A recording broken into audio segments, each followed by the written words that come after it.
So view some verses from 2 Corinthians 4, including the famous bit about spiritual treasure in clay pots.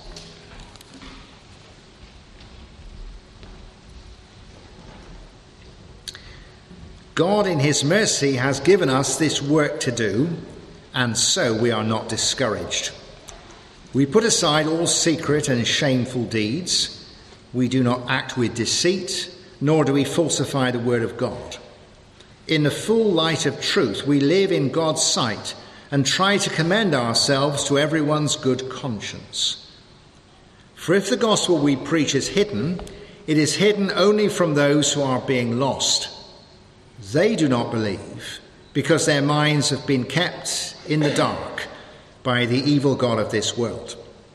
He keeps them from seeing the light shining on them, the light that comes from the good news about the glory of Christ, who is the exact likeness of God. For it is not ourselves that we preach. We preach Jesus Christ as Lord, and ourselves as your servants for Jesus' sake. The God who said, "Out of darkness the light shall shine," is the same God who made his light shine in our hearts, to bring us the knowledge of God's glory shining in the face of Christ. Yet, we who have this spiritual treasure are like common clay pots, in order to show that the supreme power belongs to God, not to us. We are often troubled, but not crushed, sometimes in doubt, but never in despair. There are many enemies, but we are never without a friend. And though badly hurt at times, we are not destroyed. This is a great passage you could preach a dozen sermons on, and it's all good stuff. Just want to share give you 3 points this morning, not so that you feel that you know more about 2 Corinthians than you did when you came, but so that there's some stuff to work on this week. Because just picking out 3 things there is in here some real good guidance as to how not to be discouraged, about how not to be crushed, and about how to relax. Now, those are all good, valuable things, aren't they? Can you imagine this week compared to last week? Dealing with discouragement, not being crushed, and being relaxed. Any of you have been the slightest bit stressed this week? Any of you are the slightest bit discouraged? Or anybody felt you might be crushed? It's a good passage for you. It's a good passage for me anyway. In terms of discouragement, to start off with, God in his great mercy has given us this work to do, and so we are not discouraged. Discouragement is a real pain, isn't it? We get discouraged by ourselves, we get discouraged by other people, we get discouraged by circumstance, we get discouraged. We spend a lot of our time dealing with discouragement. And I would just suggest to you we've got 3 main ways of dealing with discouragement. The first way that we can try not to be discouraged is to not fail. If everything goes well, then we are not discouraged. St. Paul has a bit of this. He says, I give thanks to God for various people in various churches are doing well and are praying and have become Christians and the church is growing. And he is very encouraged and he gives thanks for that. There's nothing matter with that particularly. Hey, we are encouraged when things go well.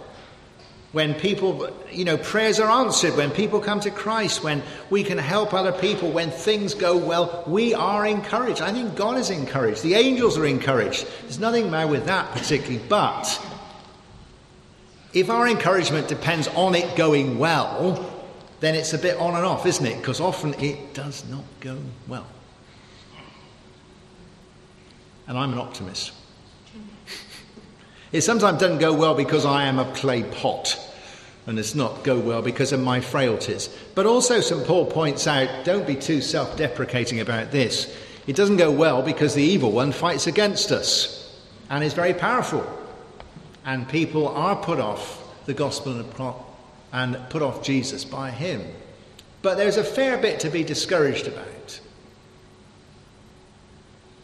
And clearly, if it's all about how it's going, then that's not a good ground for encouragement, because you go up and down and up and down. Oh, I had a good Tuesday and a bad Wednesday, a good Thursday and a bad Friday, and what have you. And I was feeling good on Sunday morning, and then I listened to the sermon. And, it's very up and down, isn't it? And we are the victims of how it's going. And even the most sophisticated person is like that, as well as the most straightforward.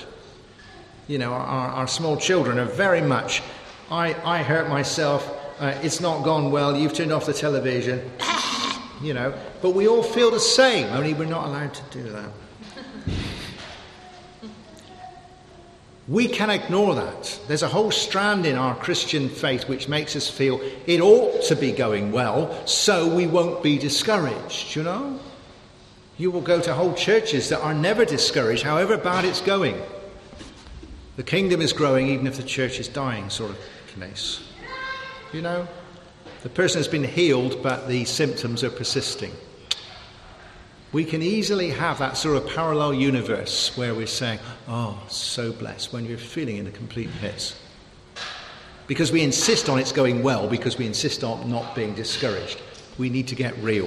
St. Paul has some really dark times, and Jesus has some really dark times, and so we don't need to deny it.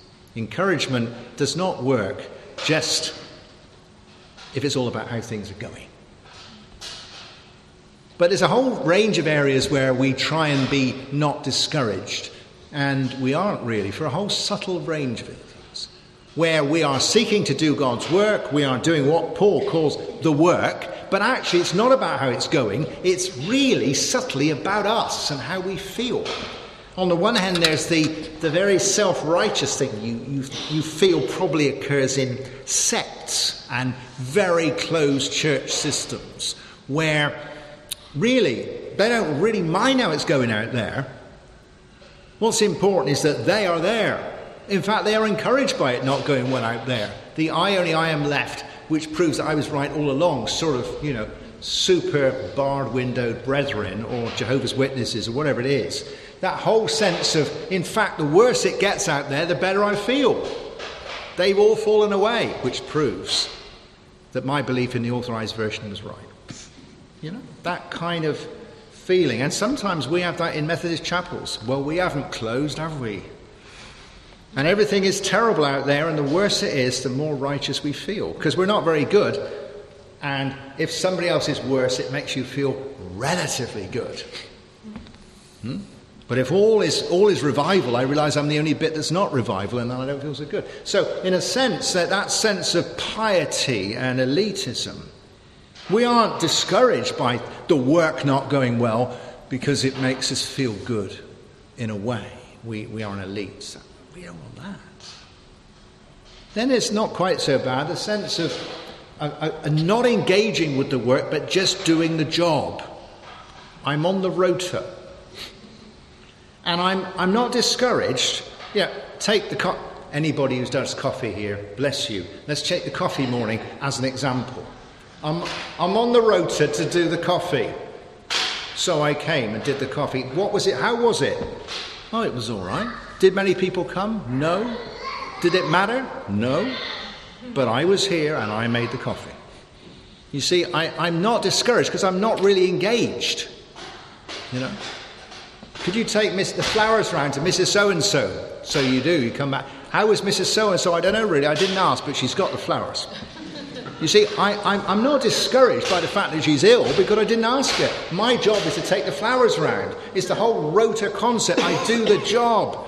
The Methodist Church is full of this stuff. You go to synod and it's all about who's doing what, who's voting for what, when the dates are going to be, what the correspondence is, anything that's not discouraging, except the whole thing's discouraging. But, let's not talk about the fact that we're not making any new Christians. Let's just talk about the dates when we're going to meet next. We're not engaged. We're just doing the job, So it's all about me, really, fulfilling my duty. And I quite like duty. But if I'm fulfilling my duty, I'm not going to be discouraged about how things are going. Even worse, there is the business where we are doing the work of the Lord, ostensibly for others, for the lost, for the sick, for the sad and the sorrowing and what have you. But actually, we're really doing it for us because we need to do it It's about the way we feel about ourselves. So we visit people because we need people to need us. You say, well, is that bad? Wow. The problem with that is that if they get worse, we don't get discouraged because they need us more. You can tell that. You can tell that when deep down in yourself. I've occasionally found it myself. When there's a major emergency and they ring me up in the middle of the night. Don't do that unless it's a real emergency, all right? But you might not believe this, but as a Methodist minister, occasionally, when there's an emergency and they do ring you up in the night, and you've got to jump in the car, and you've got to go with the flashing lights, the fact that the person is dying is subsumed by the fact that you feel affirmed of being needed.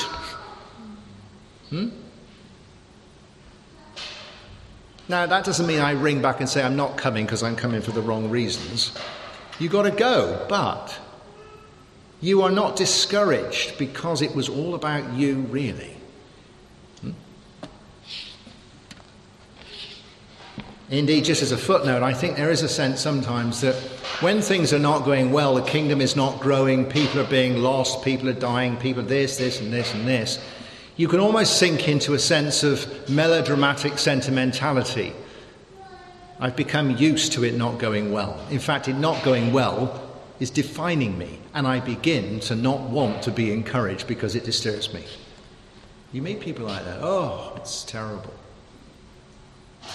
Well, I suppose it's supposed to be terrible. In fact, I visit people who enjoy it being terrible. We are not discouraged by it going well. It's all about us then, deep down, a whole range of things. And so it doesn't work if encouragement is about how it's going or about us. But St. Paul says, he is encouraged because he has been given the work to do by God in his great mercy.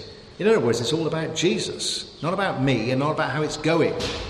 And when I read this again on Wednesday, I was so excited by it. I thought, I keep on forgetting that. I keep on forgetting that it is a privilege to be given this job.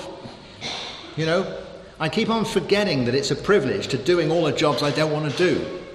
Because God has given us that. He might have given it to somebody else. He might not have chosen you. He might not have equipped you. He might not have said, so-and-so, I want you to do this for me. Absolutely this, absolutely now, and absolutely you. No one else will do. And St. Paul really lives as though it's a privilege, and gosh, he goes through it. You read in some of his other letters, he says, I am so honoured to be suffering for Christ. So he is not discouraged because it's about Jesus. It's not about how it's going. It's not about whether he's just been shipwrecked. It's not just because he's been thrown into jail. It's not because one of his churches has suddenly become heretical and so he's discouraged. He's encouraged because he is called by Jesus. There is only one way to stick with this rather than occasionally be inspired by it, and that is to stick closely to Jesus so that you know he's got his eye on you. You know he's looking to you to deliver in that place. In ancient battles, the warriors needed to see the king on a horse with a big flag. They need to be able to see him, to remember that he had said that they had to fight in this place and hold this part of the battle and hold this ground and take that hill. They needed to see him because, you know, who wants to be in a battle unless it is fighting for the king? I want you to be there, hold that, fight for that. I need to see him. We need to stay close to him. I would just really commend that to you this morning. God, next time, could be this afternoon, could be Tuesday, could be Thursday. You're trying to visit somebody, pray for somebody, do something. Generally, as a disciple, to do mission, to do something in the Holy Spirit, whatever it is, and it's not going well. Saying, God in his great mercy has given me this work to do, and so I am not discouraged. What about being crushable? I remember when I was a student, everything was made out, all my clothes were made out of terylene. It was really, I don't know what it's all that. God, it's great material. It was great material. I had terylene trousers, nylon shirts. Oh, it was fantastic. Fantastic. It came out the washing machine, uncrushable. Put it straight on. Marvellous, But somebody decided it wasn't fashionable, so we don't have it anymore. So you have cotton now. It takes about... It'd be great to be uncrushable, wouldn't it? We are easily crushed. Didn't I do well? Well, you did not badly. You preached your heart out. Well, that was an interesting sermon. Like looking at one of these modern paintings you can't understand. It's so easy to be crushed, isn't it, in one way or another? How is it that we might not be crushed? Well, actually, it's this great passage, this is the great verse where St. Paul says, "Yet we who have this spiritual treasure are like common clay pots, in order to show that the supreme power belongs to God, not to us." There are many sermons preached about clay pots, but actually what St. Paul says here is quite narrow and quite specific. He says, because I am a clay pot, that means I am friable, I am breakable, I am crushable, I am weak, I am not strong. Like a normal Mediterranean clay pot, they are not strong. In fact, they're always breaking and they're always making new ones. Because I am like that, and because my experience is that as a Christian, hard and difficult as things are, I am not ultimately crushed. I know that it's not me, it's him. He designs me to be weak so that his strength should shine through, the treasure which is strong and uncrushable. If I was strong, it wouldn't work. This is classic St. Paul, when I am weak, then I am strong. But it's slightly more. He says, because I am weak, I know that I'm uncrushable. It's a bit like if you said, well, let's make a pot out of something else rather than out of clay. Let's make it out of bronze or brass or even iron in that time. It would be a lot stronger. But it would still have a breaking point, wouldn't it? And so if you and I try and be uncrushable by our playing to our strengths, and we do have strengths, we're not all pathetic. The trouble is, you've got a breaking strain. Your patience will give at that point. Temptation will overcome you at some point. You will have had enough at some point. Mrs. So-and-so will finally make you lose your rag. You know that. And the trouble is, you worry, even in your own strength, because you don't know where you're going to give. So you know that you are crushable on the edges. And so we live with a concern about that. And sometimes we crash and sometimes we don't. But if we live in our own strength, we still worry that we are crushable. But you see, St. Paul says it's a bit like this. Imagine, say, titanium, incredibly strong and incredibly dear. Heated up liquid titanium poured into this clay pot and then left to solidify. A treasure within. And you hammer the pot and you crunch it and it tips and it is. But St. Paul said, I know that my experience is that you don't get crushed. Why is this? Well, because of the strength of the treasure within. If I was a titanium pot, I wouldn't know about the treasure within. I would do it in my own strength. I think that's huge. And so he goes straight on with nothing more than a sort of Greek semicolon to say something like this. You see, he says, we are often troubled, but not crushed. That's my experience. I haven't got it in me. Sometimes in doubt, very clayey, falling apart, but never in despair.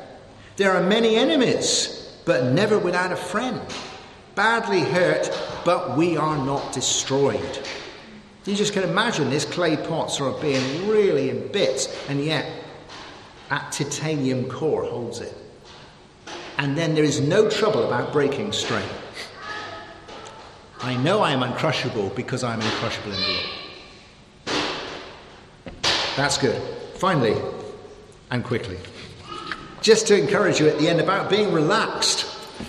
It doesn't say anything about being relaxed in here, but I just felt this in this middle verse where it says, for it is not ourselves that we preach Jesus Christ as Lord, and ourselves as your servants for Jesus' sake. Clearly, we're going to be more relaxed when we realise we're not going to be crushed. Clearly, we're going to be more relaxed when we realise in doing the work of Jesus, it's not about how it's going, but it's about him. Both those things could make us tense. But it seems a tremendous release in this verse, the fact that it's not really very complicated, the work. The work is to preach Jesus Christ as Lord. And so much of our non-relaxation and our stress in trying to make it go well and try to be uncrushable and try to do the work is that we can complicate it. What's interesting about this verse is he says, all you want to do is preach Jesus Christ as Lord, and secondly, ourselves as your servants for Jesus' sake. And I would just suggest to you that much of our stress as Christians, as a church, is we do that the other way round. We want to present ourselves as servants of Jesus and hope that somebody will see Jesus. And that's why I'm working. How am I doing? How is it going? How are we feeling? How is my love for you? How is my care for you? How is my generosity to you? How is my time given to you? All that, I present myself to you. Here is the church. We present our church to you. How is our welcome? How is our music? How is the minister? How is the coffee? Oh, what a stress. And hopefully somewhere in all that you might see Jesus. It doesn't say that. He says, just preach Jesus Christ as Lord and ourselves as your servants for Jesus' sake. So I think to finish with, I should be saying to you, so how many of you this week at the moment are not experienced Jesus Christ as Lord? And then I think I should have been preaching about that from the beginning of the sermon and left the other for another time. When you come to communion this morning, and you're very welcome to do so, say, Lord, I get a lot of discouragement. I pray that I should rest on the sense that you've called me. When you come to communion, you say, Lord, I'm often crushed. I might feel a bit crushed at the moment. I pray that I should rest in my weakness and thus know your strength. But you might also say, Lord, you are not Lord at the moment in practice. I need you to be my Lord this week and have authority. And when I share things with other people, let's just share Jesus, not the church or me or whatever. What an irony it is that church seems to get stressed about everything it does, and then even more stressed about the fearful prospect of talking to other people about Jesus. That is what we are called to do. It isn't easy, but it's not complicated. And if he wants it done, that's what we need to do. Not discourageable, not crushable, and really fairly straightforward. Nothing to get stressed about.